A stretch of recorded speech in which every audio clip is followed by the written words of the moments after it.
สวัสดีน้องๆทุกคนนะครับกลับมาอีกครั้งกับพลิกหลังกล่อง EP 6727นะครับกับลุงอิงรีวิวผลิตภัณฑ์สกินแคร์จากมุมมองส่วนผสมนะครับวันนี้มาเปิดกรุรูทีนอุดมการณ์ที่ลุงอิงใช้ตั้งแต่ก้าวเข้าอายุ30 40 50จนตอนนี้อายุ115แล้วยังหน้าเด็กเหมือนคนอายุ40อยู่แทบจะไม่ได้ผ่านเข็มผ่านเครื่องอะไรมาเลยนะครับหยอกเล่นนะครับแต่ว่าวันนี้เนี่ยเราจะกลับมาที่หัวข้อริ้วรอยกันเพราะครั้งสุดท้ายที่ทำคัมภีร์ชะลอวัยเนี่ยก็จะครบ1ปีแล้วเช่นกันนะครับวันนี้เราจะมาหาคำตอบกันว่าเวลาที่เราอายุมากขึ้นเนี่ยมันเกิดอะไรขึ้นกับผิวของเราอายุเยอะขึ้นควรจะลงทุนกับสกินแคร์หรือหัตถการมากกว่ากันและมีส่วนผสมอะไรที่งานวิจัยชี้ว่าควรเริ่มใช้และหยุดใช้ตามอายุบ้างถ้าพร้อมแล้วไปดูกันเลยก่อนอื่นเลยนะครับเมื่ออายุเราเพิ่มขึ้นในแต่ละช่วงวัยเนี่ยสุขภาพผิวของเรามันปรับเปลี่ยนไปยังไงบ้างเดี๋ยวอิงจะอธิบายโดยเริ่มจากผิวหนังชั้นบนสุดแล้วก็ไล่ลงไปล่างสุดนะครับผิวที่เรามองเห็นด้วยตาเปล่าเนี่ยเราเรียกว่า skin barrier หรือว่ากรอบป้องกันผิวนะครับให้คิดซะว่าเขาคือกำแพงที่ทำจากอิฐแล้วก็ปูนที่คอยปกป้องทุกอย่างจากโลกภายนอกอยู่นะครับอย่างแรกที่เกิดขึ้นเลยนะครับคือปูนของกำแพงเนี่ยเริ่มเสื่อมสภาพในระดับเซลล์เนี่ยมันก็คือพวกตัวไขมันดีๆอย่างเช่นเซรามายด์คอเลสเตอรอลแล้วก็ free fatty acids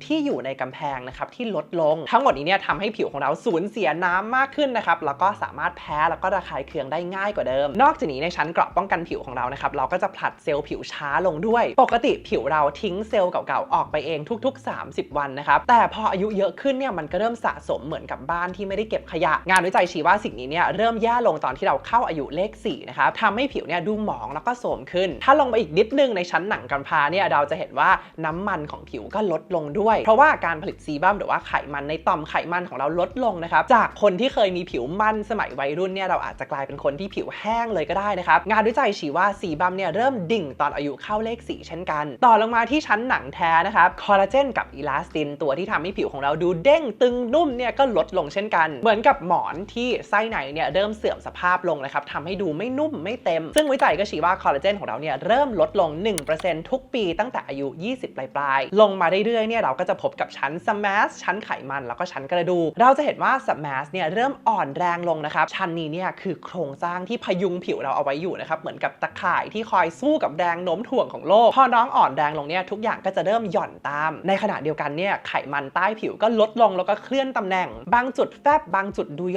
ย่อนนะครับใครที่ชอบฉีดยาสลายแฟตสมัยเด็กๆเนี่ยบอกเลยว่าคุณจะเสียดายแล้วก็โหยหาน้องมากๆในวันหนึ่งสุดท้ายกระดูกของเราก็เริ่มยุบตัวเช่นกันนะครับทำให้โครงหน้าเนี่ยดูตอบมากขึ้นด้วยนะครับสรุปก็คือการเปลี่ยนแปลงเกิดขึ้นในทุกชั้นผิวและจะเปลี่ยนแบบนี้ไปเรื่อยๆนะครับตามอายุของเราใดๆก็ตามอิงไม่อยากจะให้มองว่าความแก่เนี่ยเป็นเรื่องที่น่ากลัวมันเป็น circle of life นะครับสุดท้ายเนี่ยพวกเราทุกคนต้องเกิดแก่เจ็บตายไม่ว่าวงการบิวตี้จะพยายามทำให้ความแก่ดูเป็นเรื่องที่แย่ดูเป็นเรื่องที่น่าเกลียดและน่ากลัวแค่ไหนก็ตามแต่ก็ไม่ได้หมายความว่าเราไม่สามารถปรับเปลี่ยนสกินแคร์หรือว่าเริ่มทำหัตถการใดๆนะครับให้เหมาะกับแต่ละช่วงวัยเพื่อช่วยชะลอแล้วก็รับมือกับการเปลี่ยนแปลงพวกนี้ไม่ได้นะครับการที่เรารู้วิธีการดูแลสุขภาพที่ถูกต้องในแต่ละช่วงวัยเนี่ยมันส่งผลทำให้สุขภาพจิตเราดีขึ้นแล้วก็ความมั่นใจเนี่ยมีมากขึ้นด้วยเพราะฉะนั้นมาดูกันว่าเราสามารถทำอะไรได้บ้างแต่ละอย่างส่งผลต่อผิวหนังชั้นไหนที่เราจะได้เก็บให้ครบไม่งั้นเนี่ยเอฟเฟกต์มันอาจจะไม่ได้ท่วงท่านึกออกไหมอย่างถ้าเกิดเราโฟกัสแต่กรอบป้องกันผิวแต่ไม่ได้นึกถึงคอลลาเจนหรือถ้านึกถึงคอลลาเจนแต่ไม่ได้นึกถึงสมาสผลที่ออกมาแบบองค์รวมมันก็อาจจะดูขาดเหลือได้มาเริ่มจากขั้นตอนล้างบำรุงปกป้องกันก่อนนะคะเป็นพื้นฐานจุดเริ่มต้นของสกินแคร์รูทีนก่อนที่เราจะวิ่งออกไปหาเซรั่มทรีทเมนต์น้ำตบชีทมาสหรือว่าหัตถการใดๆก็ตามใครที่ดูช่องอิงเป็นประจำเนี่ยจะรู้เลยนะครับว่านี่คือกฎข้อที่1ของการเริ่มดูแลผิวของอิงเลยแล้วอิงก็เขียนเป็นคู่มือเต็มๆให้แล้วด้วยนะครับในหนังสือ The Truth Behind Skincare ขอกระซิบว่าตอนนี้เนี่ยมีวางขายออนไลน์เรียบร้อยแล้วนะครับมาเริ่มจากขั้นตอนล้างหน้ากันก่อนฟังดีๆนะครับไม่จำเป็นต้องหาเคลนเซอร์ราคาแพงเลยจะบอกว่าจากประสบการณ์ส่วนตัวของอิงเนี่ยมักจะพบว่าเคลนเซอร์เคาน์เตอร์แบรนด์ราคาแพงเนี่ยมักจะใช้แล้วแห้งตึงเพราะเป็นเคลนเซอร์ที่ใช้สารทำความสะอาดแ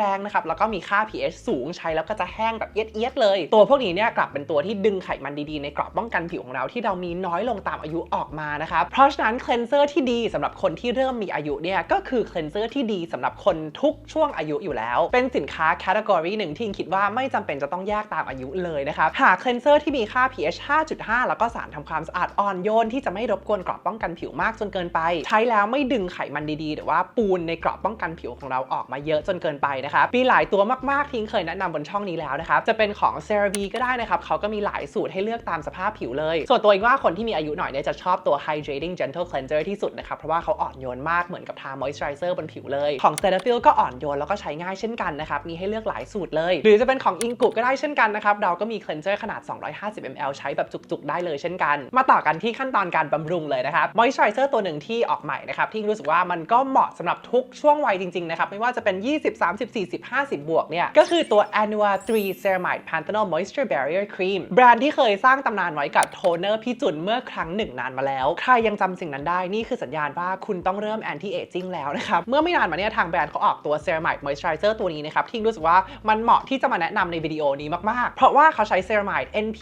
AP แล้วก็ EOP นะครับบวกมากับ fatty acid แล้วก็ cholesterol เป็นกลุ่มไขมันที่พบโดยธรรมชาติอยู่แล้วในเกราะป้องกันผิวของเรานะครับการที่เราทาลงไปเนี่ยมันก็จะสามารถทดแทนไขมันที่หายไปตามอายุทำให้ปูนในกำแพงป้องกันผิวของเราเนี่ยมันมีมากขึ้นแข็งแรงขึ้นนะครับแล้วก็ลดการระเหยของน้ำออกจากผิวได้ที่น่าสนใจมากๆเลยเนี่ยคือเขาใช้เทคโนโลยีเซรามายด์แบบเหรียญขนาดนาโนอิงอ่านเจอในข่าววงการสกินแคร์เมื่อสิ้นปีที่แล้วนะครับเขาเรียกว่า Coincel Delivery Tech นะครับคิดค้นโดย Cosmax เป็นบริษัทผลิตสกินแคร์ที่ตัวท็อปของเกาหลีเลยเขามีขนาดกว้าง50นาโนเมตรแล้วก็ยาว 4-6 นาโนเมตรคือเล็กมากนะครับเล็กกว่าเส้นผม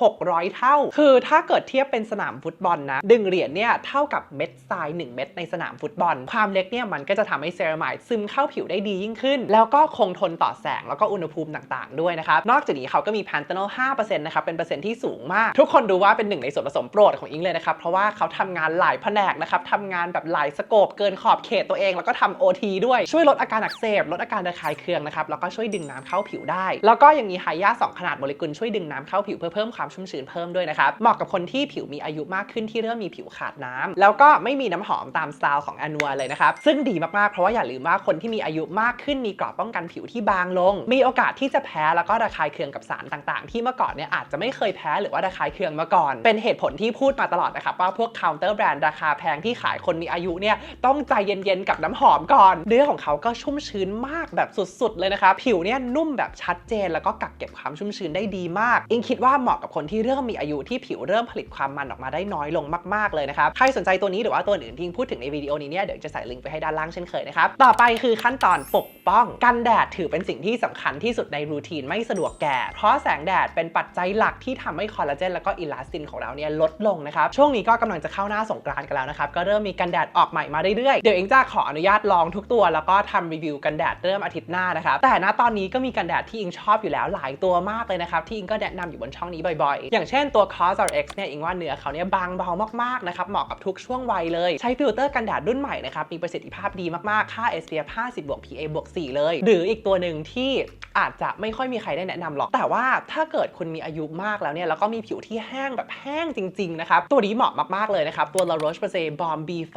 ที่มี SPF 50 ด้วยทุกคนดูว่า Balm B5 เนี่ยเนื้อมันเข้มข้นอยู่แล้วนะครับสูตรที่เติมกันแดดเข้ามาเนี่ยบอกเลยว่าเข้มข้นขึ้นไปอีกเหมือนเป็น Moisturizer คนผิวแห้งมากที่เผอิญมีกันแดดเข้ามาด้วยนะครับเวลาใช้ก็อย่าลืมใช้ให้ถึง2ข้อนิ้วด้วยเช่นกันนะครับไม่งั้นจะได้ค่าการป้องกันไม่ถึง SPF 50 ตามที่เขาเคลมไว้หรือว่าใครที่เริ่มมีอายุแล้วแต่ว่ามี Active Lifestyle นะครับยังออกกำลังกายว่ายน้ำเหงื่อออกหรือว่าทำกิจกรรมกลางแจ้งอยู่เนี่ยกันแดดอิงกุสูตรที่กันน้ำกันเหงื่อก็ดีมากๆเลยเช่นกันนะครับสูตรอัปเกรดอันใหม่ของเราก็ใส่ส่วนผสมของ Aqua Tide เข้าไปให้ด้วยนะครับสามารถช่วยปกป้องผิวจากมลภาวะแล้วก็ฝุ่นต่างๆที่ช่วงนี้เนี่ยก็กำลังแย่เช่นกันพื้นฐานรูทีนเสร็จเรียบร้อยนะครับต่อไปเรามาดูขั้นตอน treatment กันบ้างขั้นตอนแรกก็คือ exfoliation หรือว่าการผลัดเซลล์อย่างที่บอกไปเลยผิวที่มีอายุเนี่ยจะผลัดเซลล์ช้าลงเรื่อยๆทำให้หน้าเนี่ยดูหมองๆดูไม่เล่นแสงการหาส่วนผสมกรดมาช่วยผลัดเซลล์ผิวเนี่ยถือเป็นไอเดียที่ดีมากแต่ในขณะเดียวกันเกราะป้องกันผิวของคนที่มีอายุมากขึ้นเนี่ยก็มีความบางลงแล้วก็อ่อนแอมากขึ้นแปลว่าโอกาสที่จะเกิดการระคายเคืองจากการผลัดเซลล์ด้วยกรดพวกนี้เนี่ยก็เพิ่มสูงขึ้นสมัยวัยรุ่นเนี่ยอาจจะใช้โทนเนอร์ของป้าพอลล่าแกได้วันละ2 ครั้งสบายๆแต่มาตอนนี้เนี่ยใช้แค่อาทิตย์ละครั้งก็หน้าแสบแดงลอกแล้วเพราะฉะนั้นเราต้องมองหากรดที่อ่อนโยนนะครับตัวหนึ่งที่แนะนำได้เนี่ยก็คือของ The Ordinary Glycolic Acid 7% Toning Solution ล่าสุดเขาก็มาไทยแล้วนะครับไม่ต้องพรีออเดอร์เสี่ยงได้ของปลอมแล้ว AHA ที่มีขนาดโมเลกุลเล็กที่สุดนะครับแปลว่าเขาจะมีความสามารถซึมลงไปในผิวเพื่อผลัดเซลล์ได้ดีมากๆสิ่งที่เป็น Key Success Factor ของผลิตภัณฑ์ตัวนี้ละกันที่ทำให้อิงเนี่ยส่วนตัวชอบมากๆนะครับก็คือ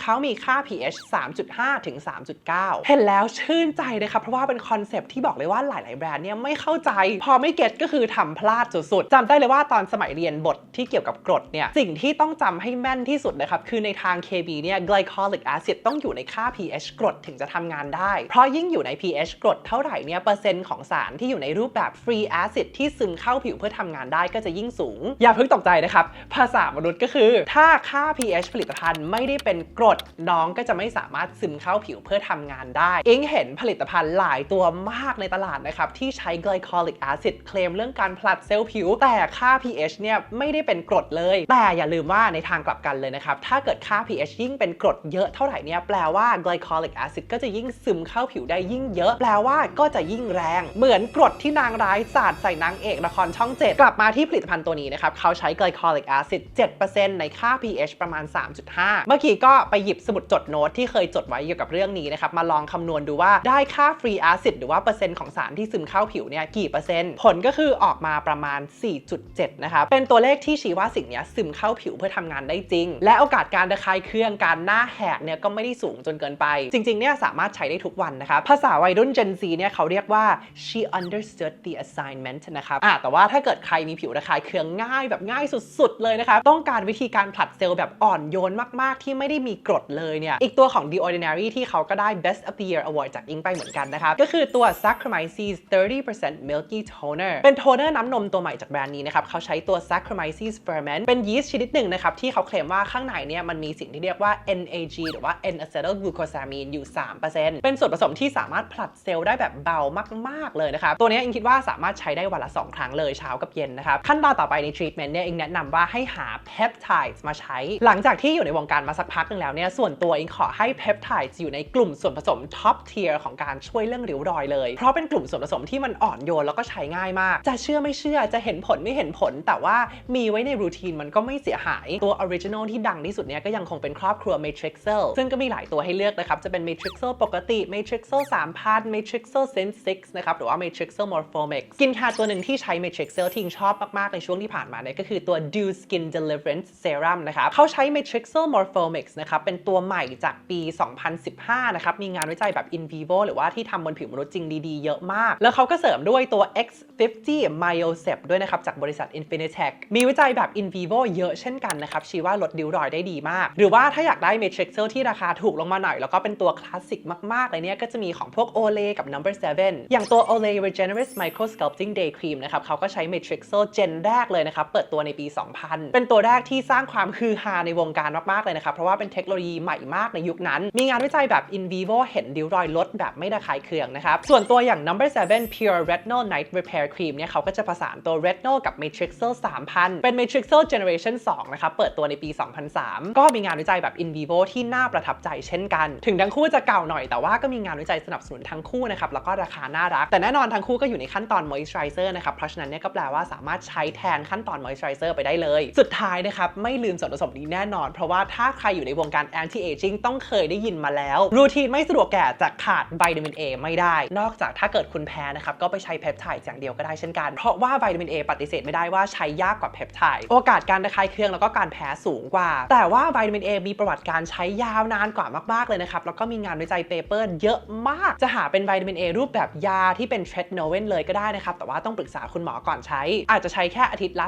2-3 ครั้งหรือว่าตามที่คุณหมอสั่งก็เพียงพอแล้วนะครับเพราะว่าน้องเนี่ยมีความแรงมากหรือว่าถ้าต้องการวิตามิน A ในรูปแบบสกินแคร์ที่เบาลงมาหน่อยเนี่ยก็ลองหาส่วนผสมอย่าง retinol ก็ได้อย่างเช่น Ingood Retinol Repair Shot เนี่ยเราก็ใช้ retinol รูปแบบ encapsulation เป็นการห่อหุ้ม retinol นะครับทำให้มันเนี่ยค่อยๆปลดปล่อยลงไปบนผิวมีความอ่อนโยนมากๆใช้ง่ายมากๆนะครับแล้วในตัวนี้เนี่ยเราก็เสริมด้วย matrixyl Syn 6ด้วยนะครับเป็น generation 3 ของตระกูล matrixyl ออกในปี 2012 นะครับก็จะใหม่กว่าตัว matrixyl กับ matrixyl 3000 มากๆมีงานวิจัยแบบ in vivo สนับสนุนเยอะเช่นกันนะครับก็เป็นการผสานระหว่าง peptides กับวิตามิน A ในเวที่ใช้ง่ายแล้วก็ไม่ก่อให้เกิดการระคายเคืองนะครับส่วนตัวคิดว่าสามารถใช้ได้ทุกวันเลยโอเคจบรูทีนสกินแคร์นะครับแต่ก็ปฏิเสธไม่ได้ว่ารูทีนไม่สะดวกแก่เนี่ยบางทีก็อาจจะต้องพึ่งหัตถการหรือว่าการเข้าคลินิกด้วยนะครับเพื่อเห็นผลแบบชัดเจนแล้วก็รวดเร็วโดยเฉพาะในผิวหนังชั้นลึกที่สกินแคร์ไม่สามารถลงไปได้แต่ว่าเดี๋ยวเรามาเริ่มจากผิวหนังชั้นบนๆกันก่อนเลยแล้วกันนะครับจริงๆอิงเคยมีวิดีโออธิบายแล้วก็เปรียบเทียบหัตถการทั้งหมดแล้วนะครับทั้งงานเครื่องแล้วก็งานฉีดเลยสามารถไปกดดูได้ในวิดีโอนี้จะขอแตะสั้นๆก็พอแล้วกันนะครับในชั้น epidermis หรือว่าชั้นบนสุดของผิวหนังเนี่ยเราก็มีตัวเลือกอย่างเช่น revive แล้วก็ Rejuran หลายๆคนจะเรียก2ตัวนี้ว่าหัตถการงานผิวเพราะว่าเราฉีดตื้น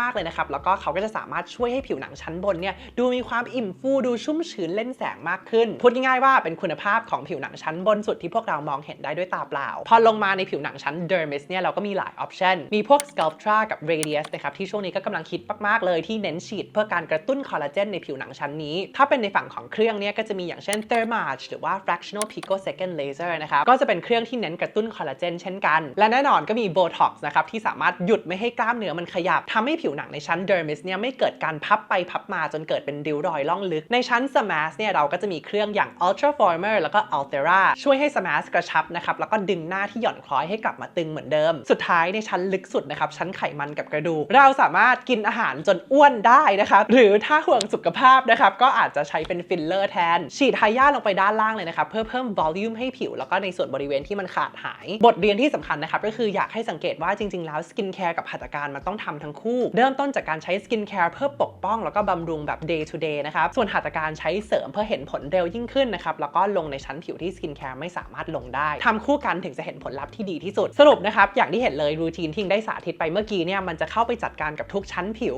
และหลายๆปัจจัยของการเกิดริ้วรอยหรือว่าความแก่ไม่ว่าจะเป็น cleanser อ่อนโยนที่ไม่รบกวนเกราะป้องกันผิว moisturizer ที่ช่วยเสริมเกราะป้องกันผิวแล้วก็ลดการระเหยของน้ำออกจากผิวกับช่วยเติมน้ำกลับให้ผิวด้วยกันแดดที่ช่วยปกป้องผิวจากแสง UV ที่ทำลายคอลลาเจนและอิลาสตินโทนเนอร์ผลัดเซลล์ผิวที่ช่วยให้เซลล์ผิวเนี่ยไปเกิดใหม่ได้เร็วขึ้นนะครับแล้วก็ทำให้ผิวดูเรียบเนียน peptides กับวิตามิน A ที่ช่วยกระตุ้นคอลลาเจนทำให้ผิวอิ่มฟูและหัตถการต่างๆที่ใช้ร่วมกับสกินแคร์ได้โดยเฉพาะเมื่อหลายๆตัวเนี่ยสามารถลงได้ลึกถึงชั้นที่สกินแคร์ไม่สามารถลงได้อย่างเช่น smash หรือว่าแฟตหรือว่ากระดูกนะครับและนี่ก็คือรูทีน anti aging ที่ส่วนตัวเองว่าครบจบมากๆเลยสำหรับปีนี้นะครับหวังว่าจะเป็นประโยชน์สำหรับทุกๆคนที่อยากจะสร้างรูทีนไม่สะดวกแก่นะครับถ้าชอบวิดีโอนี้อย่าลืมกด like subscribe แล้วก็แชร์เป็นกำลังใจให้อิงด้วยนะครับหรือถ้ามีคำถามอะไรเพิ่มเติมก็สามารถคอมเมนต์ได้ด้านล่างเลยสำหรับวันนี้ก็ขอบคุณมากๆเช่นเคยนะครับที่ให้อิงเนี่ยได้เข้ามาเป็นส่วนหนึ่งในชมรมเพื่อนทุกคนแล้วไว้เจอกันใหม่นะครับบ๊ายบาย